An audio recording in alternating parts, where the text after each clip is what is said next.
Hi, ako si Jay. Pero ang tawag nila sa akin dito sa Canada, Pogi. So ngayong araw pala maghahanap kami ng mga pwedeng gamitin sa bahay like sofa or dining table. Kasi mag-move out kami ng apartment. So pupunta nga pala kami dito sa thrift stores kasi mura lang dito yung mga bilihin. Kaya gagayak na muna ako. So medyo maskip yung kwarto ko dahil yung mga nakuha ko doon sa baba, sa basurahan is tinatambak ko dyan sa kwarto. Tawag ko na nga dyan is bodega. Kasi yun yung mga tinambak namin dyan is gagamitin namin doon sa lilipatan namin na apartment. So yan nga palang higaan ko, galing lang din yan doon sa basurahan. So queen size siya, malaki. Kaya sobrang comfortable matulog.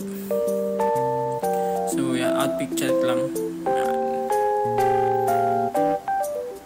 So hindi na ako masyadong nagbabalot dahil hindi naman ganun kalamig na. Kaya yan, naka-short na lang ako.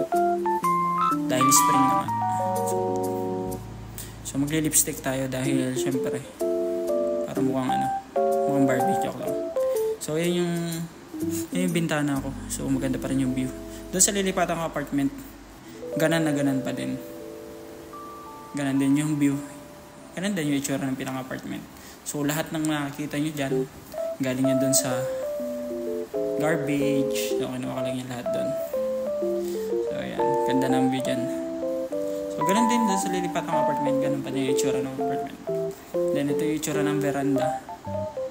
So same lang din. So yan yung bike na yan, binigay lang niya sa akin ni parang Cody. So, binigay lang din niya sa kanya. Tapos binigay niya sa akin. Yan. So, ito nga is nasa first floor na ako ng apartment. Yan. Tahimik dito. Yan, parang wala nakatira pero punong-puno yan. So, maglalakad lang ako. Pupunta ako dun sa tagpuan namin. Sa bus stop. Maganda yung location ng apartment namin dahil sobrang lapit lang dun sa trabaho. 10 to 15 minutes lang ako naglalakad. Pero pag nagbike ako, abutin lang ako ng 5 to 8 minutes. Pinakamabilis na siguro 5 minutes. Oh yan, medyo mahangin. Yes, naka-short na lang tayo. And yung pangmalakasan nating sapatos na ginamit ko na sa lahat. Sa basketball, sa gym, sa gala. Ganyan. Kasi hindi ko na sinusuot yung dala kong mga sapatos. May budget tayo, bibili tayo ng ibang sapatos, panlaro naman. Nasa wala pa tayong budget sa ngayon. So dito ay kailangan nating magantay and pinipindot natin yung button. Yan, may pinipindot tayong button yan. Yan, pindutin mo lang. Ang ganda ng kamay, putang ina. Yan, pag nakago na nga siya, yun yung parang puti na naglalakad, pwede ka na maglakad. So dito is priority na yung naglalakad sa mga pedestrian lane, sa mga tawiran. Yan. Yan. Pindutin mo lang yan, pindutin. Hanggang mag-go na siya. So maghahantay lang tayo ng konting minuto lang.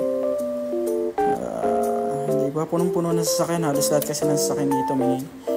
Halos na sasakyan, may tao, bobo. So yun yung Value Village. Tapos doon yung antayan. Yan, doon yung antayan namin. And then, doon sa bandang dulo doon, doon yung superstore. Yan ako namamalengke. And then yung McDo, di ba? Kita na agad. So, yan yung bus. So, yung mga bus nga pala dito, sobrang accurate niyan. Pag sinabing 10:50 na dating. So, ito ay thrift store. Yan. Kumbaga, okay. Kayan. So, dyan tayo namimili ng ibang bagay na kailangan natin. Mura pero branded. Yung iba nga halos bago pa eh. Tapos, yan, nandyan na. And dito nga is sumakay na ako ng bus 97 siya. Papunta sa feeling mo. Charot, joke lang. Yan, papunta na ako dun kay Kuya Mark. So, kasama ko na din si paring Alvin. Yan, ayan, bumaba na nga kami. Dahil yan, Buchiri, Kenemerot Mountain yan. So, ayan yung Butchery Mountain. Papunta kami yung thrift store kung saan doon namin titingnan yung mga bibili namin. So, ito nga pala yung dalawa kong boss. Yan. Bodyguard lang ako ng mga yan. Kasi mayayaman yung mga yan. And nandito na kami sa bilihan ng mga appliances. Yan, kung makikita nyo, halos bago pa sila. Halos brand new pa. Kung baga sa Pinas, mabibili mo pa ng napakamahal. Pero dito, mura mo lang mabibili. Kagaya nga na sinasabing ng iba na mga nandito na sa Canada. Lahat dito is affordable. Kasi, ayun nga. Yung iba nga, binibigay na lang yan eh. Dining set, sala set. Kasi nagpapalit agad sila dito ng mga gamit. Then, tinatapon na agad nila. Ginagawang garbage na agad. So, dahil merong mga kagaya natin na Pinoy, kagaya ko. Yan. Utang, kukunin ko yan. O pa ba? Chuchusi pa ba? Kaya sabihin ko, yan, kagaya nito. Yan, mga upuan. $15 yan. Pero $15 per each. Masyadong, parang mahal pa. Agad. Mahal. Kaya, parang nag-decide kami dyan na hindi na muna namin bilhan. Dahil, mga hira muna kami dun sa mga kasama namin.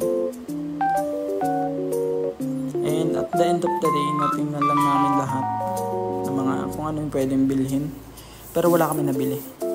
Kumbaga, muna. Nag-check lang muna kami. Yun, kagaya nito, $120, 5,000 sa Pinas halos. Pero quality. Mga quality pa. Kumbaga sa Pinas, mga worth 10,000 pa yung mga ganyan. Yeah. Diba? Dahil mabibili dito. Basta sa mga thrift store, yung mga ganyan. Dami tayong mabibiling kapaki-pakanabang. And then, wala nga kami nabili, kaya ginawa namin, punta kami ng superstore. Dahil, ayun nga, wala na akong kakainin eh. So, ito nga pala ay self-checkout. Hindi ko na nabidyohan yung pamimili.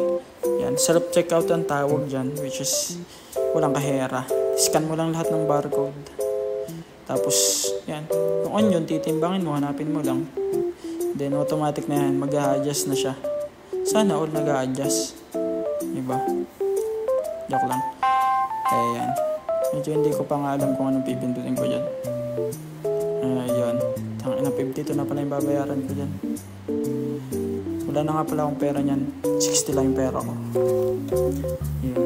Bayaran ko na nga. Medyo nabobobo pa ako ng bahagya dyan kasi hindi ka naman yung ginagawa lagi. Yan. Yan yung exit. So, diretso na. Pagka self-checkout, diretso na. Wala na cashier. And then, syempre, pagkatapos ng mga nakakapagod na araw, kumain muna kami dito. Ramen noodles. Yan. Sarap. Sabaw pa lang. Ulam na.